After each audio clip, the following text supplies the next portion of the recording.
Hello everyone. आज हम आपके लिए एक नया वीडियो और एक नया कोर्स लेके आए हैं। जो कोर्स अंडर ग्रेजुएट प्रोग्राम के स्टूडेंट्स के लिए है। जो बच्चे बीएजी, बीएएम या बीकॉम या बीएससी या कोई भी अंडर ग्रेजुएट प्रोफेशनल कोर्स कर रहे हैं, तो उनका ये कोर्स जो है ये कंपलसरी कोर्स है। इस कोर्स का कोड जो है वो है BPAG 171 और इसका कोर्स टाइटल है डिजास्टर मैनेजमेंट। तो आज हम जो previous question paper solved question papers में हैं वो डिस्कस करेंगे। इसके अलावा जो सबसे इम्पोर्टेंट क्वेश्चन पेपर होंगे या गेस्ट पेपर जो होगा वो हम इसमें आपके साथ शेयर करेंगे। तो आप बने रहिएंगे इस वीडियो में। और अब हम जो इम्पोर्टेंट क्वेश्चंस हैं इस वीडियो के अंत में लास्ट में हम इस पूरे कोर्स का पैटर्न और इसका जो प्रीवियस क्वेश्चन पेपर हैं, जो इम्पोर्टेंट क्वेश्चन पेपर हैं, वो भी आपके साथ शेयर करेंगे। तो हम स्टार्ट करते हैं। सबसे पहले क्वेश्चन नंबर 1 से स्टार्ट करते हैं। क्वेश्चन नंबर 1 जो है ये जून 2024 में आया था। तो ये इम्पोर्टेंट क्वेश्चन है। तो ये क्वेश्चन है, describe the various types of natural disasters. जैसे कि आप जानते हैं नेचुरल डिजास्टर हम बोलते हैं प्राकृतिक आपदा को। तो अब इसमें हम बताएंगे कि कौन कौन से नेचुरल डिजास्टर होते हैं, उसको हम ब्रीफली जो है डिस्कस करेंगे। सबसे पहले हम इसकी भूमिका पे जाते हैं। तो भूमिका या इंट्रोडक्शन में है कि disaster, natural disaster are extreme sudden events caused by natural process of the earth that can cause loss of life, property, damage the environment, destructions। यानी कि नेचुरल डिजास्टर हम किसको कहते हैं कि जो भी नेचुरल प्रोसेस है। अब नेचुरल प्रोसेसेस में क्या आता है, जैसे रेनफॉल है, रेनफॉल से जैसे फ्लैश फ्लड्स आते हैं या लैंडस्लाइड्स होती हैं या क्लाउड ब्रस्ट होता है। तो ये सारी चीज़ें जो है नेचुरल प्रोसेस में आती हैं। इसके अलावा जो अर्थक्वेक्स हैं या सी क्वेक्स हैं या सुनामी है या वॉल्केनिक इरप्शंस हैं, तो ये सारी चीज़ें हमारे नेचुरल प्रोसेस हैं। तो जो भी नेचुरल प्रोसेस की वजह से अर्थ पे किसी तरह की लॉस ऑफ लाइफ या प्रॉपर्टी या किसी तरह का जो इन्वायरमेंट डिस्ट्रक्शंस होती हैं, तो उसको हम नेचुरल डिजास्टर की श्रेणी में रखते हैं। They are broadly classified into following types. अब इसको हम डिफरेंट कैटेगरीज में डिवाइड करते हैं। सबसे पहले आता है जियोलॉजिकल डिजास्टर्स। तो जियोलॉजिकल डिजास्टर्स ये रिलेटेड होता है अर्थ स्ट्रक्चर के साथ। अब जियोलॉजिकल डिजास्टर में सबसे पहले आता है अर्थक्वेक्स। तो अर्थक्वेक्स जिसको हम भूकंप कहते हैं। तो sudden shaking of the ground due to movement of the tectonic plates. जब धरती के नीचे टेक्टोनिक प्लेट्स आपस में टकराती हैं, जब उनका कोलिजन होता है, तो तब अर्थक्वेक्स धरती पे आते हैं और इससे बहुत ज़्यादा जान और माल की हानि होती है। इसी तरह से जो दूसरा जो नेचुरल डिजास्टर है वो है वॉल्केनिक इरप्शन, यानी कि जिसको हम ज्वालामुखी कहते हैं। तो जो एक्सप्लोसिव रिलीज ऑफ लावा, जब बहुत ज़्यादा मात्रा में ज़मीन से लावा गैसेस या एशेस जो हैं निकलती हैं, तो हम उसको वॉल्केनिक इरप्शंस कहते हैं। इसके अलावा जो थर्ड इसका नेचुरल डिजास्टर है जियोलॉजिकल डिजास्टर में, वो है लैंडस्लाइड्स। तो लैंडस्लाइड्स का मतलब होता है कि जब downward movements of the rocks, जब रॉक्स की डाउनवर्ड मूवमेंट होती है, जैसे सॉयल डेब्रिस, जो भी मड फ्लो होता है या स्लोप से जो जितना भी जो मटेरियल है वो सारा ट्रिगर्ड होता है हैवी रेन की वजह से या अर्थक्वेक की वजह से प्लेन एरिया में, तो उसको हम लैंडस्लाइड्स कहते हैं। इस ऐसे ही जैसे सुनामी है। तो सुनामी हम बोलते हैं कि जब समुद्रों के अंदर या ओशंस में जब किसी तरह की सी वेव्स आती हैं, तो उन सी वेव्स को भी हम सुनामी कहते हैं। जैसे कि आपको पता होगा कि भारत में भी सुनामी आई थी, तो वो आगे हम डिस्कस करेंगे कि किस तरह से जो है सुनामी से जो है इफेक्ट हुआ था। तो ये सारे जो 4 तरह के हमने डिजास्टर्स बताए, जियोलॉजिकल डिजास्टर जिसमें अर्थक्वेक हैं, वॉल्केनिक इरप्शंस हैं, लैंडस्लाइड्स हैं या सुनामी है, ये सारे अर्थ स्ट्रक्चर से रिलेटेड हैं। ये एक पहली कैटेगरी है। दूसरी कैटेगरी है हाइड्रोलॉजिकल डिजास्टर। हाइड्रोलॉजिकल डिजास्टर किसको कहते हैं, जो वाटर बॉडी से रिलेटेड हों, जैसे फ्लड्स हैं या कोस्टल इरोजन्स हैं। तो ये 2 तरह के फ्लड जो डिजास्टर हैं ये हाइड्रोलॉजिकल डिजास्टर्स में आते हैं। अब फ्लड से क्या होता है, overflow of the water submerging land due to heavy rainfall. जब हैवी रेनफॉल होती है तो उससे डैम्स वगैरह उनको डैम्स कोलैप्स हो सकते हैं, जहाँ जो रिवर हैं वहाँ पे ओवरफ्लो हो जाएगा, तो इस तरह से मड फ्लो होता है, लैंडस्लाइड्स होती हैं, तो ये सारा का सारा रीज़न जो है फ्लड्स की वजह से आते हैं। इसके अलावा आता है कोस्टल इरोजन्स। कोस्टल इरोजन्स होते हैं जैसे gradual wearing away of coastal lands, कि अगर धीरे-धीरे जो कोस्टल लैंड्स हैं वो वियर एंड टियर्स होती हैं वहाँ पे, तो सी वेव्स के द्वारा या टाइड्स के द्वारा या ओशनिक करंट्स के द्वारा, तो उसको हम कोस्टल इरोजन की कैटेगरी में रखते हैं। इसी तरह से है मेट्रोलॉजिकल डिजास्टर। मेट्रोलॉजिकल डिजास्टर किसको कहते हैं? जो वेदर और क्लाइमेट से रिलेटेड होते हैं। तो इसमें भी हमारी 4 कैटेगरीज़ हैं, जैसे साइक्लोन्स हैं या हरिकेन्स हैं या टाइफून्स हैं।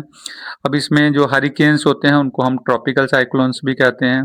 ऐसे ही जो टाइफून्स हैं, टाइफून्स भी हमें जो तूफ़ानी हवाएँ होती हैं, तो उनको कहते हैं जिनकी नॉर्मल स्पीड जो है 130 किलोमीटर पर आवर की होती है, तो इनको हम टाइफून्स कहते हैं।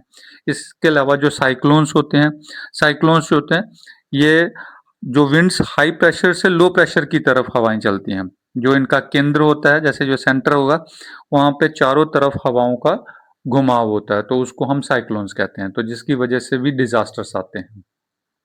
इसके अलावा नेक्स्ट है ड्रॉट। ड्रॉट का मतलब होता है सूखा पड़ना। तो ड्रॉट जो है एक प्रोलॉन्ग पीरियड ऑफ लिटिल और नो रेनफॉल। अगर किसी एरिया में लंबे समय तक कोई रेनफॉल नहीं होती है और जिसके कारण वहाँ पे पानी की कमी होती है और क्रॉप फेल हो जाती है, तो उसको भी हम एक डिजास्टर की श्रेणी में डालते हैं। इसी तरह से हीट वेव्स या कोल्ड वेव्स। हीट वेव्स जैसे कि जिनको लू कहते हैं, जैसे जून या जुलाई के महीने में जो नॉर्थ इंडिया में इस तरह की हीट वेव्स होती हैं। ऐसे ही कोल्ड वेव्स है, जैसे हमारा जो लद्दाख का जो एरिया है, जो आर्कटिक एरिया है, तो इस तरह के जो एरियाज़ हैं जहाँ पे या तो एक्सट्रीमली हाई या एक्सट्रीमली लो टेम्परेचर हो जाता है, तो जिसकी वजह से एक लंबे पीरियड तक अगर इस तरह की कंडीशंस रहती हैं, तो उस समय भी डिजास्टर्स के खतरे होते हैं। इसी तरह से हेल स्टॉर्म्स हैं या थंडर स्टॉर्म्स हैं। हेल स्टॉर्म्स का मतलब होता है जैसे मूसलाधार बारिश होना, तो मूसलाधार बारिश के साथ साथ ओलावृष्टि हो जाना, ओलों का गिरना, इनको हम हेल स्टॉर्म्स कहते हैं। इसके अलावा जैसे थंडर स्टॉर्म है, जैसे बिजली का कहीं गिर जाना, किसी घर पे गिर जाना या किसी बिल्डिंग पे गिर जाना, तो उससे भी जो है हम स्वेयर वेदर इवेंट्स की कैटेगरी में डालते हैं, with lightning, thundering and heavy rain and sometimes hello. तो ये सारी चीज़ें जो हैं, हेल स्टॉर्म है, थंडर स्टॉर्म है, ये हमारे मेट्रोलॉजिकल डिजास्टर में आते हैं, जो कि हमारे वेदर या क्लाइमेट के साथ रिलेटेड है। इसी तरह से फोर्थ कैटेगरीज जो है वो आती है हमारी बायोलॉजिकल डिजास्टर्स। अब बायोलॉजिकल डिजास्टर्स में क्या आता है? जैसे एपिडेमिक्स हैं। एपिडेमिक्स होती है जैसे कोई महामारी है, या पैंडेमिक्स हैं। जैसे अभी 2019 में आपने एक दौर देखा जिसमें कोविड-19 जिसको कहा गया, तो wide spread outbreak of disease. जब किसी तरह की कोई महामारी फैल जाए, डिजीज फैल जाए अमॉन्ग द ह्यूमंस या एनिमल्स या प्लांट्स, चाहे वो प्लांट्स में हो या ह्यूमंस में या किसी में की भी किसी तरह की कोई इस तरह की, जैसे स्वाइन फ्लू था, ऐसे ही कोविड-19 है, तो ये सारी एपिडेमिक्स हैं या पैंडेमिक हैं और ये एक बहुत बड़ा डिजास्टर है। इसी तरह लॉकस्ट इन्फेस्टेशंस।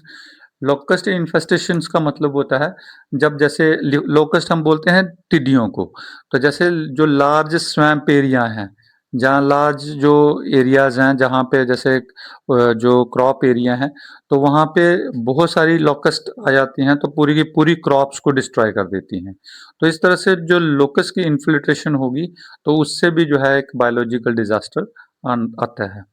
इसी तरह से एनिमल अटैक्स हैं, जैसे जो हमारे फॉरेस्ट एरिया हैं, वहाँ पे अगर जैसे रेयर जो हमारी स्पीसीज़ हैं, जिनको हम consider to be biological hazards कहते हैं, जैसे लायंस है, टाइगर हैं, एलिफेंट हैं, तो ये अगर अटैक कर दें या ये किसी एरिया में इन्फिल्ट्रेट कर जाएँ, तो उस एरिया उसमें भी हम इनको एनिमल कैटेगरीज़, एनिमल अटैक्स को भी हम बायोलॉजिकल डिज़ास्टर्स में कंसीडर करते हैं। इसी तरह से फिफ्थ कैटेगरी है जिसको हम बोलते हैं एक्स्ट्रा टेरिस्टेरियल या स्पेस रिलेटेड डिजास्टर्स, यानी कि लैंड से हटके, जैसे आकाश है या स्काई से किस तरह की जो डिजास्टर्स आते हैं, जैसे एस्ट्रॉयड्स हैं या कॉमेट्स का इम्पैक्ट है, तो इस तरह से ये भी बहुत सारे रेयर होते हैं, बट ये बहुत ज़्यादा कैटास्ट्रोफिक होते हैं, बहुत ज़्यादा नुकसान करते हैं अगर ये अर्थ पे कोलिजन कर जाएं। तो जैसे एस्ट्रॉयड्स हैं, एस्ट्रॉयड्स क्या होते हैं? ये हमारी चट्टानी पिंड होते हैं या रॉक्स होती हैं, जो क्या करते हैं, सूरज की परिक्रमा करती हैं और ये वहाँ से किसी तरह से उस ग्रेविटी से बाहर आके ये अर्थ के ऊपर जो है ये अटैक करती हैं या कोलिजन्स करती हैं। तो मोस्टली ये जो एस्टेरॉइड्स हैं ये मरकरी या जुपिटर से आते हैं, जो हमारा मंगल ग्रह है या बृहस्पति है। तो ये जो एस्टेरॉइड्स हैं तो ये मैक्सिमम जो है हमारे जुपिटर या मरकरी जो प्लैनेट्स हैं वहाँ से ये धरती पे जो है कोलिजन करते हैं। इसके अलावा दूसरा है कॉमेट्स। कॉमेट्स में इसको हम हिंदी में धूमकेतु भी कहते हैं, यानी कि जो धुआंधार गैसीय जो पिंड होता है या मास जो होगा जो अर्थ पे कोलिजन करता है, तो ये एक धुंधली पूंछ के साथ जो है दिखाई देते हैं, जिसको हम कॉमेट्स कहते हैं। इसी तरह से सोलर स्टॉर्म्स हैं। सोलर स्टॉर्म्स ये क्या करते हैं, disturbance in the earth magnetic field, जो अर्थ की जो मैग्नेटिक फील्ड है उसकी वजह से जो है ये सोलर फ्लेयर्स जो है धरती पे आती हैं and affecting the communication and power system. तो जो हमारा कम्युनिकेशन सिस्टम है, जो संचार व्यवस्था है या जो हमारा पावर सिस्टम है, उसको जो है ये अफेक्ट करती हैं। तो इन द लास्ट हम इसमें जैसे कि हमने बताया कि कितने तरह की कैटेगरीज होती हैं नेचुरल डिजास्टर्स की। तो नेचुरल डिजास्टर जो हैं can be broadly group into geological disasters, hydrological, meteorological, biological and extra terrestrial categories. तो ये हमारी 5 कैटेगरीज हैं जिसको हमने नेचुरल डिजास्टर्स की कैटेगरी में डाला है। तो ईच हैज़ यूनिक काज, इन सभी का अपना अपना काज है, सभी का अपना अपना इम्पैक्ट है और अपना अपना प्रिवेंटिव मेजर्स इसके रहते हैं। इसके अलावा जो दूसरा इम्पोर्टेंट क्वेश्चन है वो है explain the vulnerability profile of India, यानी कि कौन से एरिया हैं जो बहुत ज़्यादा सेंसिटिव हैं। जैसे भारत का कौन सी एरिया है, अर्थक्वेक कहाँ पे हैं, फ्लड्स कौन से हैं। तो ये जैसे आप मैप में देख पा रहे हैं जो बहुत रेड पार्ट है that is a more sensitive area, ये सबसे ज़्यादा वल्नरेबल एरिया है जहाँ पे अक्सर जो है हमारे डिजास्टर्स आते हैं। तो सबसे पहले आता है कि जो डिजास्टर्स हैं, तो इंडिया जो है one of the most disaster prone countries in the world. दुनिया का सबसे ज़्यादा डिजास्टर प्रोन कंट्री है इंडिया, क्योंकि इंडिया का लार्जेस्ट एरिया भी है और डिफरेंट फिजिकल फीचर्स हैं, डिफरेंट क्लाइमेटिक कंडीशंस हैं, जिसकी वजह से यहाँ पे बहुत सारे डिजास्टर्स आते हैं। तो यहाँ की जो जियो क्लाइमेटिक कंडीशंस हैं या सोशियो इकोनॉमिक कंडीशंस हैं या जो इन्वायरमेंट कंडीशंस हैं वो बाकी जो दुनिया है, बाकी जो वर्ल्ड है, उनसे बिल्कुल डिफरेंट है। जो country faces the wide range of natural as well as the human induced disasters. तो इंडिया में 2 तरह के डिजास्टर्स आते हैं, natural disasters and human disasters. तो making large sections of its population and resources highly vulnerable. तो हमारी जो पॉपुलेशन है या जो हमारे रिसोर्सेज हैं वो सबसे ज़्यादा वल्नरेबल हैं, यानी कि सबसे ज़्यादा इफेक्टेड हैं, क्योंकि हमारे यहाँ पे सबसे ज़्यादा किस्म के डिजास्टर्स आते हैं। तो सबसे पहला जो डिजास्टर्स है वो है अर्थक्वेक। तो अर्थक्वेक जो है over 59% of India land area, यानी कि भारत का 59% एरिया ऐसा है जो बहुत ज़्यादा वल्नरेबल है।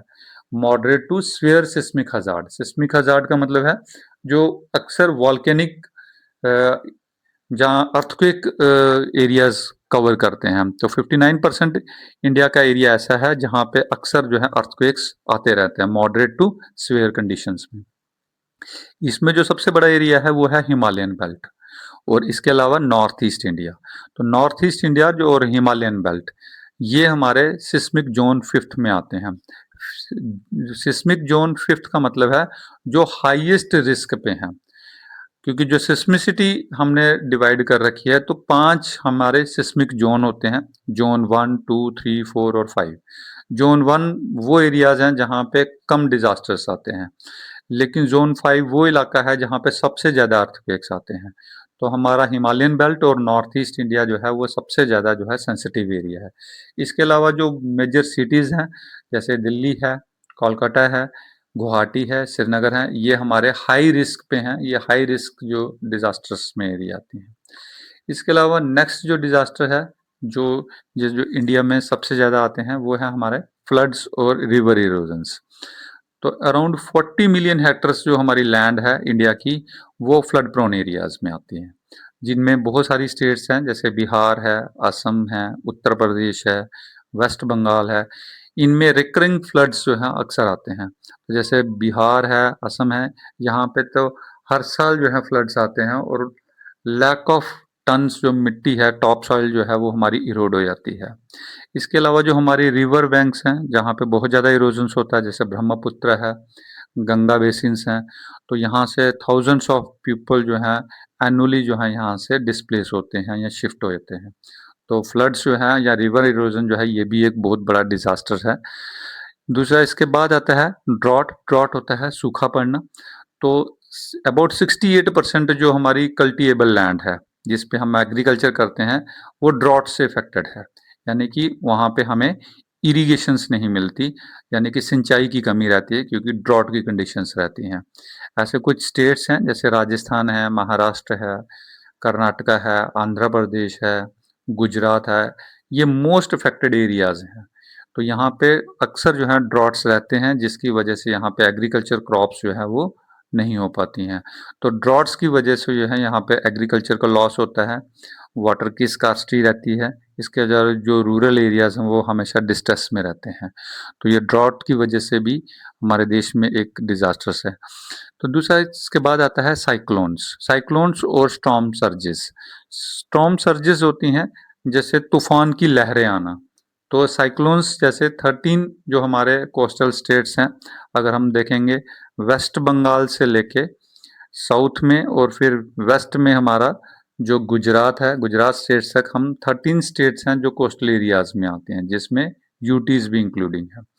तो जो पूरा जो मेन कोस्ट लाइन एरिया है इंडिया का वो है 7,500 किलोमीटर। ये मेनलैंड कोस्ट लाइन है हमारी और जो हाईली वल्नरेबल है क्योंकि ये सबसे ज़्यादा सेंसिटिव है क्योंकि एक तरफ बे ऑफ बंगाल कोस्ट है जिसके साथ उड़ीसा, आंध्र प्रदेश, वेस्ट बंगाल, ये कुछ स्टेट्स हैं जो मैक्सिमम प्रोन है अरेबियन सी से। इसके अलावा अरेबियन सी है वो भी सबसे ज़्यादा इफेक्टेड है। उनके के साथ जो स्टेट्स लगती हैं वो सारी स्टेट्स जो हैं वहाँ पे साइक्लोन्स या स्टॉर्म्स जो हैं वो अक्सर आते हैं। इसके अलावा storms cyclones bring storm surges, heavy rainfall and large scale destructions. तो साइक्लोन की वजह से भी जो हमारे तूफान हैं, जो वेव्स हैं वो आती हैं। इसके अलावा जो हैवी रेनफॉल होती है और जो लार्ज स्केल की डिस्ट्रक्शन जो है कोस्टल एरियाज की, जो हमारे तटबंध एरिया हैं उनका बहुत सारा नुकसान जो है वो इस वजह से भी होता है। इसके अलावा नेक्स्ट जो हमारा डिजास्टर है वो है हमारा लैंडस्लाइड्स। तो लैंडस्लाइड्स जो हैं और एवलांचेस। लैंडस्लाइड्स क्या होती हैं? लैंडस्लाइड्स होती हैं और common in the Himalayan region. जो हिमालयन एरियाज हैं जहाँ पे अक्सर रेनफॉल रहती है तो वहाँ पे लैंडस्लाइड्स बहुत ज़्यादा होती हैं और लैंडस्लाइड्स की वजह से जो है बहुत सारे जो हाउसेस हैं उनको डिस्प्लेस होना पड़ता है, अपने एरियाज को छोड़ना पड़ता है, या बहुत सारी जो अरेबल लैंड है वो डिस्ट्रॉय होती है। तो इसके अलावा जो नॉर्थ ईस्ट स्टेट्स हैं या वेस्टर्न घाट हैं यहाँ पे भी लैंडस्लाइड्स जो है अक्सर होती हैं। इसके अलावा आते हैं एवलांचेस। एवलांचेस को हम हिंदी में हिमस्खलन बोलते हैं। तो जैसे ही जो एवलांचेस है, जैसे आपको एक एग्जांपल होगा कि दुनिया का सबसे बड़ा एवलांचेस जो है वो 1917 31 मई 1970 में पेरू में आया था और पेरू का एक छोटा सा शहर है युगास जिसमें करीब 10 जो गांव थे और उसमें 30,000 जो पीपल थे वो डाइड हो गए थे। तो ये एवलांचेस जो हैं ये भी बहुत ज़्यादा जो है डिजास्टर्स करते हैं और इंडिया के अंदर जो डिजास्टर्स एवलांचेस आते हैं वो जम्मू कश्मीर, हिमाचल प्रदेश और उत्तराखंड, ये सबसे ज़्यादा जो है एवलांचेस प्रोन एरिया हैं जहाँ पे अक्सर जो है एवलांचेस आते हैं और बहुत सारा नुकसान हमारे देश को करते हैं। इसके बाद नेक्स्ट पार्ट आ गया सुनामी। सुनामी को हम सीक्वेक्स भी कहते हैं। जैसे कि आपने पता होगा कि अभी भारत के अंदर सुनामी आई थी जिसमें से करीब 2,30,000 लोग जो थे मारे गए थे। तो सुनामी जो है बहुत ज़्यादा इफेक्ट करती है अंडमान निकोबार आइलैंड या जो ईस्टर्न कोस्टल एरियाज हैं वो सबसे ज़्यादा वल्नरेबल है। तो 2004 में इंडियन ओशंस में जो है ये सुनामी आई थी जिसने बहुत सारी डिस्ट्रक्शन की। जैसे कि मैंने बताया कि 2,30,000 लोग जो है इसमें डाइड हो गए थे ख़त्म हो गए थे। और ये ऐसा ही जो डिज़ास्टर है हिरोशिमा में आया था। 2,30,000 से भी कम लोग वहाँ पे मारे गए थे, लेकिन हमारे सुनामी में 2,30,000 से ज़्यादा लोग मारे गए हैं। तो ये भी एक बहुत बड़ा डिज़ास्टर है। इसके अलावा जो नेक्स्ट है इंडस्ट्रियल एंड केमिकल डिज़ास्टर्स। कहते हैं growing industrialization increase the risk of chemical leaks and gas leaks and nuclear hazards. तो इंडस्ट्रियल जो डिज़ास्टर है, ये भी आपको एग्जांपल पता होगी कि भोपाल गैस ट्रेजेडी हुई थी 1984 में, जो सबसे लार्जेस्ट वर्ल्ड का सबसे लार्जेस्ट डिज़ास्टर माना जाता है। तो उस समय भोपाल जो कि मध्य प्रदेश में पड़ती है, तो 5 लाख पीपल जो थे वहाँ पे डाइड हो गए थे। और वो किस वजह से हुए थे कि वहाँ पे जो भोपाल गैस ट्रेजेडी हुई थी जिसमें मिथाइल आइसोसाइनाइड ये गैस वहाँ पे लीक हुई और जिसकी वजह से अबाउट 5 लाख पीपल जो थे वो हमारे डाइड हो गए थे। इसके अलावा क्लाइमेटिक चेंजेस या जो इमर्जिंग रिस्क, तो क्लाइमेटिक चेंजेस की वजह से भी बहुत सारे रिस्क रहते हैं, बहुत सारे डिजास्टर्स आते हैं। तो जैसे कि इंक्रीजिंग हीट वेव्स, जैसे कभी-कभी हीट वेव्स का बढ़ जाना, या इसके अलावा फॉरेस्ट फायर्स, जैसे फॉरेस्ट में आग लग जाना, या ग्लेशियल लेक्स आउटबर्स्ट, या जो ग्लेशियल लेक्स हैं वो आउटबर्स्ट हो जाती हैं, फ्लड्स आ जाते हैं जिसको हम GLFOS कहते हैं। इस तरह से सी लेवल राइज हो जाना, इंडिया के बहुत सारे एरियाज हैं जहाँ पे सी लेवल राइज होता है और वो एरिया बहुत ज़्यादा वल्नरेबल है। इस तरह से जो अर्बन एरियाज हैं वहाँ पे भी अर्बन फ्लडिंग होती है, पोल्यूशंस होते हैं, जहाँ इंफ्रास्ट्रक्चर जो कोलैप्स होते हैं। तो ये सारी चीज़ें जो हैं हमारे डिजास्टर्स हैं क्लाइमेटिक की वजह से। जैसे कि अभी हमने इसमें बताया कि 2013 में उत्तराखंड में जो जहाँ पे केदारनाथ है वहाँ पे ग्लेशियल लेक आउटबर्स्ट हो गई थी, जिसकी वजह से वहाँ पे एक बहुत बड़ा डिजास्टर है। ऐसे ही 2023 में सिक्किम में लियोंग लेक जो थी वहाँ पे उसमें ब्रस्ट आया, आउटब्रस्ट हुई, जिसकी वजह से जो है वहाँ पे फ्लड आया। तो इस तरह से ये कुछ एग्जांपल्स हैं जिसकी वजह से हमारे फ्लड या नेचुरल डिजास्टर्स आते हैं। तो लास्ट में हम बताते हैं कि किस तरह से जो इंडिया जो है वो किस तरह से जो है एक वल्नरेबल कंट्री है। सबसे पहले आता है नियरली 85% जो एरिया है इंडिया का वो मोस्टली एक या मोर देन वन जो है हजार्ड वहाँ पे आते हैं या डिजास्टर्स आते हैं। इसके अलावा 57% जो लैंड एरिया है इंडिया का तो वो अर्थक्वेक प्रोन एरिया है। इसी तरह से 14 मिलियन हेक्टर्स जो एरिया है वो फ्लड प्रोन एरिया है, वहाँ पे अक्सर फ्लड आते हैं। और 68% जो लैंड है वो ड्रॉट के अंदर आती है। यानी कि कितने किस्म के जो डिजास्टर हैं, कितने टाइप के जो डिजास्टर हैं, उनकी अलग अलग परसेंटेज इंडिया में रहती है। तो इन सभी के पीछे सबसे बड़ा रीजन है high population density, poverty, unplanned urbanization और इंक्रीज डिजास्टर रिस्क। तो ये सारी चीजें हमारे डिजास्टर रिस्क को बढ़ाती हैं। इसके अलावा India requires robust disaster management policy, और इंडिया को एक लार्ज स्केल पे बहुत बड़े स्केल पे जो है डिजास्टर मैनेजमेंट पॉलिसीज बनानी पड़ेंगी ताकि कम्युनिटी को रिसाइलेंस किया जाए, अर्ली वार्निंग सिस्टम अडॉप्ट किए जाएं, क्लाइमेटिक अडेप्टेशन मेजर्स किए जाएं ताकि हमारी जो वल्नरेबिलिटी है या जो हमारी सेंसिटिविटी है उसको हम रिड्यूस कर सकें। इसी तरह से थर्ड जो इम्पोर्टेंट क्वेश्चंस है जो इस कोर्स का, तो वो है discuss the role of central and state governments in the disaster management in India. तो ये जितने भी हम क्वेश्चन डिस्कस कर रहे हैं ये सबसे इम्पोर्टेंट क्वेश्चंस हैं क्योंकि पिछले प्रीवियस क्वेश्चन पेपर्स जो अगर देखे जाएं तो उनमें भी ये क्वेश्चंस आए हुए हैं। इसके अलावा जो हमारे नेक्स्ट जो एग्जाम होंगे तो उसमें भी ये क्वेश्चंस जो है रिपीट होने के चांसेस हैं। तो ये क्वेश्चंस बहुत ज़्यादा जो सबसे इम्पोर्टेंट क्वेश्चंस हैं वही हम डिस्कस कर रहे हैं। तो अब नेक्स्ट क्वेश्चन है discuss the role of central and state government in the disaster management in India, कि सेंट्रल गवर्नमेंट का और स्टेट गवर्नमेंट का क्या रोल है डिजास्टर मैनेजमेंट के लिए। तो सबसे पहले आता है कॉन्स्टिट्यूशनल एंड लीगल फ्रेमवर्क, कि लीगल फ्रेमवर्क के तहत जो है हम किस तरह से डिजास्टर्स को जो है मैनेज करते हैं। तो सबसे पहले आता है disaster management India function under the disaster management act 2005। तो 2005 में एक एक्ट बना जिसके तहत हमने इसको एक लीगल फ्रेमवर्क के अंदर या कॉन्स्टिट्यूशनल प्रोविजन जो है इसमें प्रोवाइड किया। तो it establish a multi tier system. तो ये एक मल्टी टायर सिस्टम है जिसमें सेंट्रल, स्टेट और डिस्ट्रिक्ट लेवल जो है उन सभी का अपना रोल और रिस्पॉन्सिबिलिटीज रहेंगी।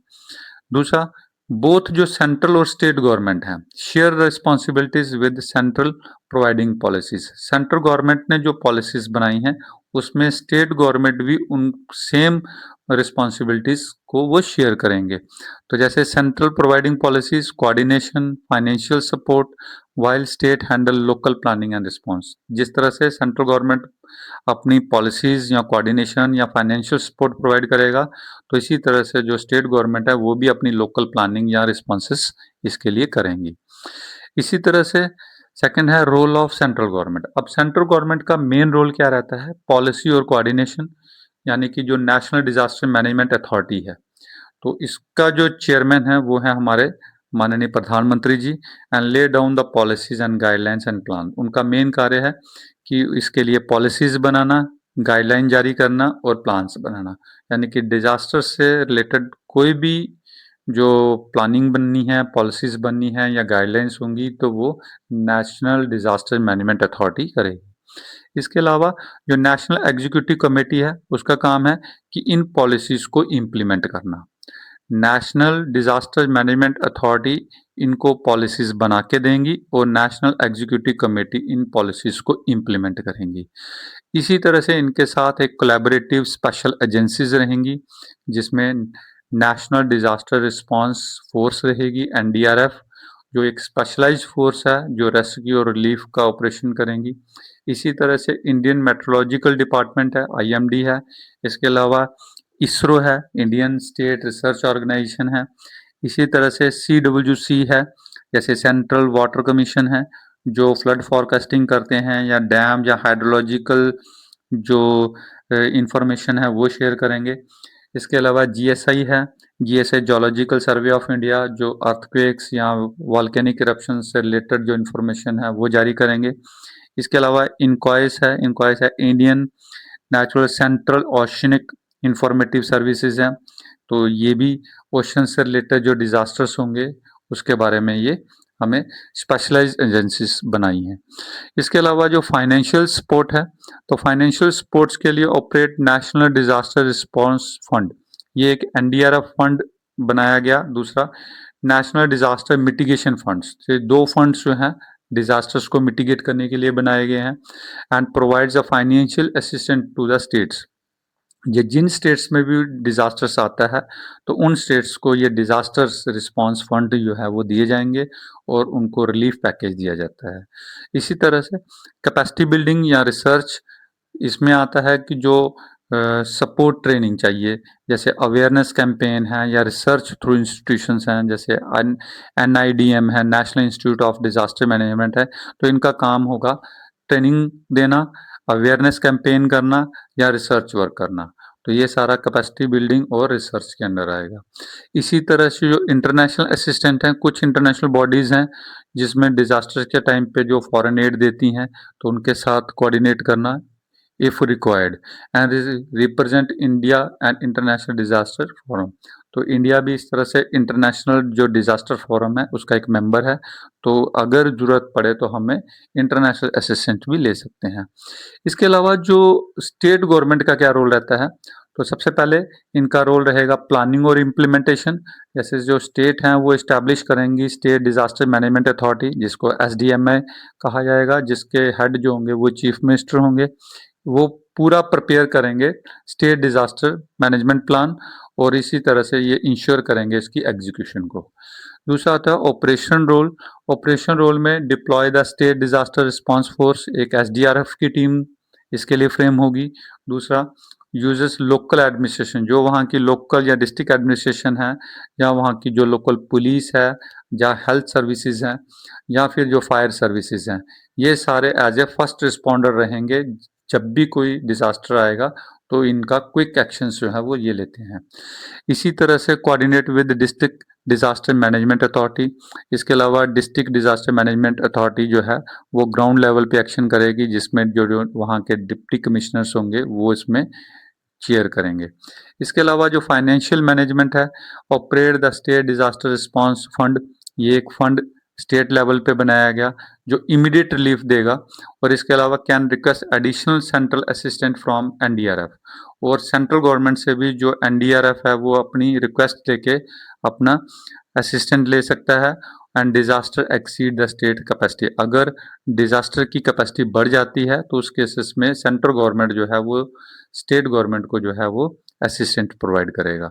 इसके अलावा जो अवेयरनेस और ट्रेनिंग प्रोग्राम्स हैं, तो अवेयरनेस एंड ट्रेनिंग प्रोग्राम में ये आते हैं कि कंडक्ट मोड मॉक ड्रिल्स, जो मॉक ड्रिल्स करवाई जाएंगी, पब्लिक अवेयरनेस कैंपेन होंगे, community based disaster management programs launch होंगे। तो ये सारी चीज़ें अवेयरनेस और ट्रेनिंग के अंडर आती हैं।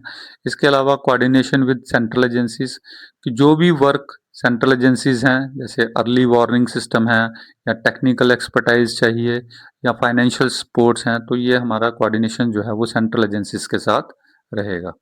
इसके अलावा जो कोलैबोरेटिव मैकेनिज्म होगा, जिसमें सेंट्रल और स्टेट की कोऑर्डिनेशन होगी, जिसमें लार्ज स्केल का अगर डिजास्टर है, जैसे साइक्लोन्स हैं या अर्थक्वेक है या फ्लैश फ्लड्स हैं या फ्लड्स हैं या लैंडस्लाइड्स हैं, तो इन केसेस में सेंट्रल जो है स्टेट को कोऑर्डिनेट करेंगी। फॉर एग्जांपल जैसे साइक्लोन, जैसे फानी में साइक्लोन आया उड़ीसा में, फानी साइक्लोन जो था उड़ीसा में आया, जिसने बहुत सारा नुकसान किया। तो उस समय जो है सेंट्रल गवर्नमेंट जो है उन्होंने इमीडिएट जो है रेस्क्यू किया। इसी तरह से कोविड-19 पैंडेमिक आया, जिसमें सेंट्रल ने हर स्टेट को फंड्स प्रोवाइड किए।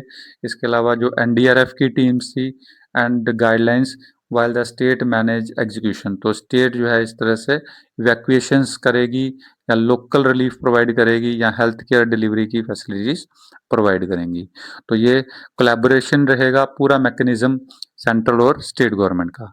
तो इन द एंड जो central government provide the policy guideline coordination funding and specialized forces, ये सेंट्रल गवर्नमेंट के डिजास्टर के टाइम पे जो एक्शंस होंगे कि पॉलिसीज बनाना, उनके लिए प्रॉपर गाइडलाइंस बनाना या जो प्रॉपर कोऑर्डिनेशन करना स्टेट्स के साथ, फंड्स प्रोवाइड करना और स्पेशलाइज्ड जो फोर्स है वो प्रोवाइड करना किसी भी इफेक्टेड एरियाज के लिए। इसके अलावा जो स्टेट गवर्नमेंट का जो रोल है वो रहेगा कि एज ए प्राइमरी रिस्पॉन्डर वो एरिया ऑफ इफेक्टेड जो है वहाँ पे इवैक्यूएशन करवाएगी या इम्प्लीमेंटिंग प्लान्स, और जो भी प्लान्स हैं वो इमीडिएट वहाँ पे इम्प्लीमेंट करेंगी। लोकल रिलीफ के लिए वो कोऑर्डिनेट करेगी। इसके अलावा जो रिसोर्सेज हैं अपनी स्टेट जो लोकल रिसोर्सेज हैं उनको मोबिलाइज करेंगे। इसके अलावा together they form the federal disaster management system where the central act as a supporting authority. तो इस तरह से अगर कोई भी किसी तरह की भी कोई डिजास्टर में स्टेट्स को कोई प्रॉब्लम आती हैं, तो सेंट्रल गवर्नमेंट जो है, सेंट्रल अथॉरिटी जो है, फेडरल जो डिजास्टर मैनेजमेंट सिस्टम जो है वो इमीडिएट उनकी सपोर्ट के लिए आएगा, और जो स्टेट्स हैं वो अपना फ्रंट लाइन मैनेजर्स जो है वहाँ पे प्रोवाइड करेंगी। इसी तरह से नेक्स्ट जो इम्पोर्टेंट क्वेश्चन है वो है right A short note on the type of disaster preparedness along with its की कंपोनेंट्स। तो ये लास्ट ईयर भी एग्जाम में आया था क्वेश्चन, और ये बहुत इंपॉर्टेंट क्वेश्चन है। तो इसका मतलब है कि कौन कौन से डिजास्टर्स प्रिपेयर्डनेस प्रोग्राम्स हैं और उनके क्या की कंपोनेंट्स रहते हैं। तो टाइप ऑफ डिजास्टर प्रिपेयर्डनेस की जो डिजास्टर है उस समय हम किस तरह से जो है अपने आप को प्रिपेयर करते हैं, तो उनको हम टाइप्स की फॉर्म में हम इसको बताएंगे। तो सबसे पहले आता है कि disaster preparedness refers to measures taken in the advance to reduce impact of disaster. यानी कि डिजास्टर प्रिपेयरनेस का मतलब है कि डिजास्टर आने से पहले ही उसको इम्पैक्ट को किसी तरह से कम करने के लिए हम जो एडवांस में मेजर्स लेते हैं and ensure effective responses and recovery, और हम इफेक्टिव तरह से उसमें रिस्पॉन्ड करें और उसकी रिकवरी करें। और इसमें प्लानिंग, ट्रेनिंग, कैपेसिटी बिल्डिंग या अवेयरनेस, ये हर लेवल पे सोसाइटी को ये चीज़ें हम प्रोवाइड करें। तो सबसे पहले आता है इसमें टाइप ऑफ डिजास्टर प्रिपेयरनेस में कम्युनिटी बेस्ड प्रिपेयरनेस। तो कम्युनिटी बेस्ड प्रिपेयरनेस में आएगा कि ये focus on the involving local people. तो हम सबसे पहले जिस एरिया में भी जो डिजास्टर्स आते हैं तो उन लोगों को हम सबसे पहले फोकस करें। एनजीओज़, इसके अलावा कम्युनिटी ऑर्गेनाइजेशंस, सबसे पहले उन लोगों को इन्वॉल्व करें। फॉर एग्जांपल जैसे कम्युनिटी अवेयरनेस प्रोग्राम्स हैं, या मॉक ड्रिल करवाएँ, या जो वॉलंटियर ग्रुप्स हैं, तो ये लोग जो हैं वहाँ पे इनको अवेयरनेस प्रोग्राम दिया जाए, इनको मॉक ड्रिल्स करवाए जाएँ, जो लोकल कम्युनिटी हैं, लोकल एनजीओज़ हैं, या लोकल जो कम्युनिटी ऑर्गेनाइजेशंस हैं, ताकि अगर डिज़ास्टर्स आता है तो उस डिज़ास्टर्स की कंडीशन में ये लोग इमीडिएट जो है फर्स्ट रिस्पॉन्डर के लिए काम करें। इसके अलावा आता है गवर्नमेंट प्रिपेयर्डनेस। तो गवर्नमेंट प्रिपेयर्डनेस में क्या आएगा कि जो policies, laws and institutions created by central, state and local governance, यानी कि जो पॉलिसीज हैं या लॉज हैं या इंस्टीट्यूशंस हैं, ये क्रिएट किए जाएं ताकि सेंट्रल गवर्नमेंट, स्टेट या लोकल गवर्नमेंट जो है वो यहाँ पे इफेक्टेड तरीके से जो है काम कर सके। जैसे इसमें national disaster management authority, NDMA जो है, इसके अलावा जो स्टेट डिजास्टर रिस्पॉन्स फोर्सेस हैं, उनको इसमें इन्वॉल्व किया जाए। इसके अलावा जो इंस्टीट्यूशनल या ऑर्गेनाइजेशनल प्रिपेयर्डनेस जो होती हैं, उसमें आता है जैसे measures taken to the by the schools, जैसे स्कूल्स हैं, हॉस्पिटल्स हैं, इंडस्ट्रीज हैं, या दूसरे जो ऑफिसेज हैं, तो वहाँ पे भी इस तरह के प्लान्स बनाए जाएं, या इस तरह की जो अवेयरनेस प्रोग्राम जो है या ड्रिल्स वगैरह जो करवाई जाएं। जैसे हॉस्पिटल डिजास्टर मैनेजमेंट प्लान बने, फायर सेफ्टी के लिए ड्रिल्स जो है वो स्कूल में करवाई जाएं, ताकि जब डिजास्टर आए तो उस समय ईजिली जो है हम इवैक्यूएट कर सकें एज ए फर्स्ट रिस्पॉन्डर। इसके अलावा जो है इंडिविजुअल या हाउस होल्ड प्रिपेयरनेस, तो एक्शन टेकन बाय इंडिविजुअल और फैमिलीज टू रिमेन सेफ, कि हर व्यक्ति को, हर फैमिलीज को इसके बारे में ट्रेनिंग दी जाए। जैसे कीपिंग इमरजेंसी किट, हर फैमिली जो है अपने साथ इमरजेंसी किट जो है हाउस में रखे। इवैक्यूएशन प्लान्स पता हो कि किस तरह से अगर किसी तरह का कोई कैलेमिटीज आती हैं तो किस तरह से इवैक्यूएट करना है, किस तरफ जाना है, कैसे इवैक्यूएट करना है। इसके अलावा फूड को पहले ही स्टोर करके रखना है, वाटर की स्टोरेज कैसे करनी है, तो ये सबसे पहले ही उसको बताया जाए। इसके अलावा टेक्नोलॉजिकल एंड इंफ्रास्ट्रक्चर प्रिपेयर्डनेस, तो technological use of technology, strong infrastructure to mitigate the disaster effects, कि डिजास्टर्स के इफेक्ट को किस तरह से मिटिगेट कर सकते हैं। तो उसके लिए हमें अर्ली वार्निंग सिस्टम जो है वो अडॉप्ट करने चाहिए। अर्थक्वेक रेसिस्टेंट बिल्डिंग्स, ऐसी बिल्डिंग बनानी चाहिए जिसमें अर्थक्वेक का इफेक्ट ना हो। और दूसरा फ्लड शेल्टर्स बनाने चाहिए, ताकि किसी एरिया में फ्लड आए तो उस समय फ्लड शेल्टर्स बनाए जाए ताकि फ्लड ना आए। इसी तरह से इन द एंड हम बता सकते हैं कि जो डिजास्टर प्रिपेयरनेस है can be at the individual, community, institution and government level, यानी कि जो डिजास्टर्स के लिए हमें हम प्रिपेयर रहना चाहिए वो हमें हर व्यक्ति के तौर पे, इंडिविजुअल लेवल पे, कम्युनिटी के तौर पे, इंस्टीट्यूशन लेवल पे और गवर्नमेंट लेवल पे, ये हर तरह से एक कोलैबोरेटिव एफर्ट्स होनी चाहिए, ताकि इट्स की कंपोनेंट इंक्लूड अर्ली वार्निंग। अब इसके लिए हमें सबसे पहले अर्ली वार्निंग सिस्टम हमारे पास होना चाहिए। इसके अलावा हमारे पास प्रॉपर ट्रेनिंग होनी चाहिए। इसके अलावा रिसोर्स मैनेजमेंट होना चाहिए और अवेयरनेस और कोऑर्डिनेशन होनी चाहिए। तो ये सारी चीज़ें हमारे पास होंगी, तभी हम डिजास्टर से बच पाएंगे। अभी इसके बाद जो इम्पोर्टेंट क्वेश्चंस, जो previous question paper last year जो आया था, तो उसमें ये क्वेश्चंस है, जैसे हमने पहले ही क्वेश्चन किया, describe the various type of disasters, natural disasters, ये हमने क्वेश्चन किया आज। इसके अलावा explain the vulnerability profile of India, ये भी हमने आज क्वेश्चन किया। इसके अलावा discuss the role of central and state government in disasters management, ये भी आज हमने ये इंपॉर्टेंट क्वेश्चंस लिया। इसी तरह से कितने तरह के डिजास्टर प्रिपेयर्डनेस की जाती हैं, उसके की कंपोनेंट्स क्या है, ये भी हमने आज क्वेश्चन किया। तो ये पूरी एक सेक्शन हमने पूरी कंप्लीट की। तो इसी तरह से जो अगली वीडियो होगी उसमें हम नेक्स्ट सेक्शंस को कवर करेंगे। तो इसके अलावा इसका जो एग्ज़ाम का पैटर्न होता है वो भी आप समझ लें कि किस तरह से इसका एग्ज़ाम का पैटर्न होता है। तो सबसे पहले जो टोटल क्वेश्चंस होंगे वो 8 से 9 क्वेश्चंस आपको एग्जाम में आएंगे। इसके अलावा हर क्वेश्चंस जो है, ईच क्वेश्चंस कैरी 20 मार्क्स, कि हर क्वेश्चन जो है वो 20 मार्क्स का होगा। और टोटल जो 2 सेक्शंस में ये पेपर होगा, आपका एग्जाम 2 सेक्शंस में आएगा, सेक्शन ए और सेक्शन बी। सेक्शन ए जो है उसमें आपने मिनिमम 2 क्वेश्चंस करने हैं, ऐसे ही सेक्शन बी में भी मिनिमम 2 क्वेश्चंस करने हैं, लेकिन टोटल आपने 5 क्वेश्चंस करने हैं। यानी कि आप जैसे सेक्शन ए में अगर 3 क्वेश्चन करते हो तो सेक्शन बी में आपने 2 ही क्वेश्चन करने हैं।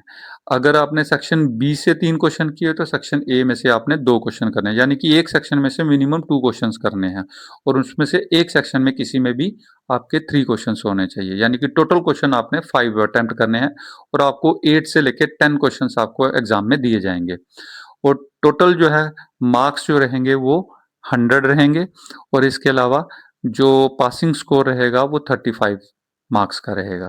तो इस तरह से this is all about BPAG course, BPAG 171 जिसको हम कहते हैं डिजास्टर मैनेजमेंट। तो ये सारी वीडियो जो थी ये आपके जो इम्पोर्टेंट क्वेश्चंस थे जो एग्जामिनेशन पॉइंट ऑफ व्यू से बहुत ज़्यादा ज़रूरी थे वो हमने आज डिस्कस किए। इसके अलावा जो नेक्स्ट वीडियो होगी उसमें नेक्स्ट पार्ट में जो और इम्पोर्टेंट क्वेश्चंस होंगे वो हम डिस्कस करेंगे। तब तक थैंक यू, धन्यवाद।